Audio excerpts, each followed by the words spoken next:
అడివి Somanpalli check dam పూర్తిగా దుద్దిల్ల శ్రీధర్ గారు తన అనుచరులతో కూల్చేపించిన అని నిన్న ప్రెస్ మీట్ ద్వారా ఆయన ఒప్పుకున్నట్టుగా ఆయన ఉపన్యాసాన్ని వింటే మనకు పూర్తిగా అర్థమైంది.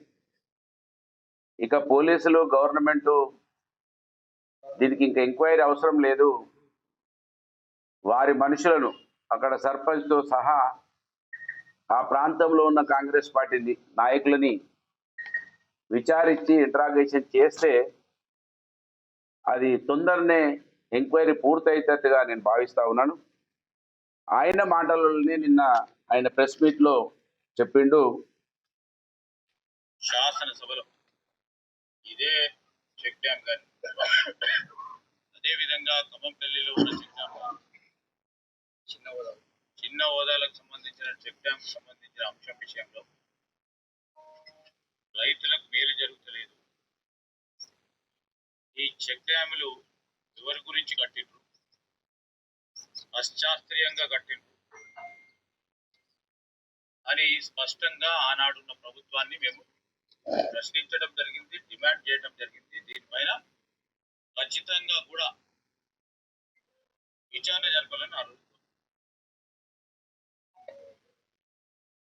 దాని ఫలితమే ఈ రోజు ఇక్కడ కనబడతా ఉంది. ఏమంటున్నాడు, ఇవి అవసరం లేదు అంటున్నాడు. ఇది మాఫియాకు కోసం కట్టారు అంటున్నాడు. నిజంగా చెక్ డ్యాములు మాఫియా కోసం కడతారా, నీళ్ళ కోసం కడతారా? అసలు మాఫియా కోసం కడితే నీళ్లు ఉంటాయి, అంతే కదా. ఒకవేళ నీళ్లుంటే నీళ్లను మాఫియా అమ్ముకోగలుగుతుందా? నీళ్లను దోసుకోగలుగుతారా? నీళ్ళ అంటే ప్రతి దాన్ని ఎవరి మీదనో బురద జల్లాలి, దాని మీద మంట కాగాలి. ఈయన తత్వం గది. ఈడ చదువుకున్నాడు, వీడు మాకు ఎమ్మెల్యే. నిజంగా అసహ్యం వేస్తున్నది నాకు చూస్తుంది. చెక్ డ్యామ్ అద్దన్న వాడి ప్రపంచంలో ఎక్కడా లేరు, ఎవరు లేరు. చెక్ డ్యామ్ ఉంటే ఎంత అద్భుతంగా నీళ్ళు ఆగి ఉన్నాయి చూడు. దొంగలు ఎవరు అసలు? దొంగలు చెక్ డ్యాములు కట్టిన వాళ్ళ దొంగన అంటారా, కూలగొట్టినోడు దొంగన? ఎవడు మాఫియా? కూలగొట్టినోడు మాఫియా అవుతాడా, కట్టినోడు మాఫియా అవుతాడు? ఇక చెప్పాలి జవాబు దుద్దిల్ల శ్రీధర్. అసలు నీ చదివేటిపోయిందిరా నాయన. నువ్వు ఎల్ఎల్బి అంటావు, నేను హైదరాబాద్ యూనివర్సిటీ చదివినా అంటావు, నీ భార్య ఐఏఎస్, మీ అయ్యా స్పీకరు. బుద్ధి ఉందా, జ్ఞానం ఉందా? మాఫియా అంటాడు, ఎవరి కోసం కట్టిర్రు అంటాడు. 2 నెలల ఏం బీకినావు నువ్వు? ఇది అన్నావు కదా ఆ రోజు నుంచి. అంటే దీంట్లో ఏమి లేదని నీకు తెలిసింది కదా. ఒకవేళ నువ్వు ఆ రోజే అసెంబ్లీలో మాట్లాడిన సోకాళ్ళు తెలివి కల్లా దద్దమ్మవి అయితే నువ్వు ఈ 2 నెలల ఏం బీకినావు నువ్వు?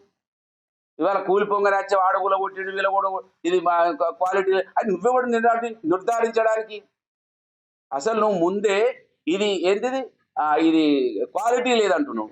అంటే నువ్వే ముందు క్వాలిటీ లేదని వాళ్ళని ఇంప్లిమెంట్ చేస్తున్నావు అధికారులను. బిడ్డ ఇది క్వాలిటీ లేదని నువ్వు ఇవాళ రిపోర్ట్ అని భయపెట్టించినట్టేగా నువ్వు ఇది మేము ఎంక్వైరీ చేస్తున్నాం, నిష్పక్షపాతంగా ఎంక్వైరీ చేస్తాం, దీంట్లో ఎవ్వరి ప్రమేయం ఉండదు, అవసరం అనుకుంటే వేరే దగ్గర నుంచి వచ్చి ఇంజనీర్లను పెడతాం, ఏ మచ్చలేనటువంటి ఇంజనీర్ తీసుకొచ్చి పెడతామని నువ్వు జవాబు చెప్పాలి, ప్రెస్కు చెప్పాలి. తెలివిందా నీకు అసలు? అంటే నువ్వే చెప్తున్నావు ఇది క్వాలిటీ లేదని. ఇంకా ఏమి ఇస్తాడు అధికారిగా? నువ్వు మంత్రివి, ఆ దొంగ ముఖ్యమంత్రి కానీ ఎంబడి పక్కకు ఉండేటోనివి నువ్వు. ఇక నీకెవడు నీకు ఉల్టా రిపోర్ట్ ఇస్తాడు ఇక్కడ? అంటే నువ్వే ఇన్ఫ్లుయెన్స్ చేస్తున్నావు ముందే. నువ్వు ఇన్ఫ్లుయెన్స్ చేసి ఇంకేం రిపోర్ట్ దాబడతావు? ఏమైనా ఇది మాట్లాడితే ఓ సోకాళ్ళు మాట్లాడు. ఎంటిగా కూడా వీకలే మీరు 2 ఏళ్ళ. ఆడు రేవంత్ రెడ్డి గారు, నువ్వు బేకూఫ్ గారు ఏం బీకలే మీరు 2 ఏళ్ళ. ఏం బీకిరు మీరు 2 ఏళ్ళ? ఏమైనా చేసిరు ఇప్పటి వరకు? దాన్ని ఎంక్వైరీ, దీన్ని ఎంక్వైరీ, ఏం ఎంక్వైరీ తీసిరు మీరు? ఏమైనా ఇండ్లు కూలగొట్టుడు పాపంగా. నువ్వు నిజంగానే నువ్వు తెలివి కల్లోనివి అయితే కుర్రలింగ ఇల్లు ఒక గిరిజన బిడ్డది, ఒక ఎరుకల బిడ్డది, నువ్వే పర్మిషన్ ఇచ్చినావు, నువ్వే కూలగొట్టినావు. మీరు కూలగొట్టుడు తప్ప కట్టింది ఒకటి ఉందా? ఇప్పుడు సంవత్సరంలో మీరు 2 సంవత్సరాలలో మీరు కట్టింది ఉందా? అన్నం పెట్టిన చరిత్ర ఉందా మీకు? చెక్ డ్యామ్ దగ్గరికి పోయి ఇది క్వాలిటీ లేదని నువ్వే చెప్పబడింది. ఇక వాడు ఏం అధికారిస్తాడు రిపోర్టు? షెకావత్ వచ్చి చెప్తున్నాడు ఢిల్లీ నుంచి, ఆయన వాటర్ మ్యాన్ ఆఫ్ ఇండియా పేరున్నది. వీళ్ళకే దద్దమ్మ కాదు, అయ్య చచ్చిపోతే వచ్చి ఇక్కడ అందరిని మోసం చేసి వీడెవ్వడు బతకద్దు, ఆకలితోటి ఉంటేనే నా కాళ్ళు మొక్కుంటూ తిరుగుతారు, ఆ తెలివి తక్కువ దద్దమ్మలు నాయబడి చాలా మంది ఉన్నారని వాళ్ళని పట్టుకొని తిరుగుతున్నావు. నువ్వు ఎంక్వైరీ చేస్తా అంటున్నావు కదా, enquiry local to global news at your finger tips. మీ చేతిలో ఒక ఆయుధం. Download raw TV app. Media legend Ravi Prakash is back.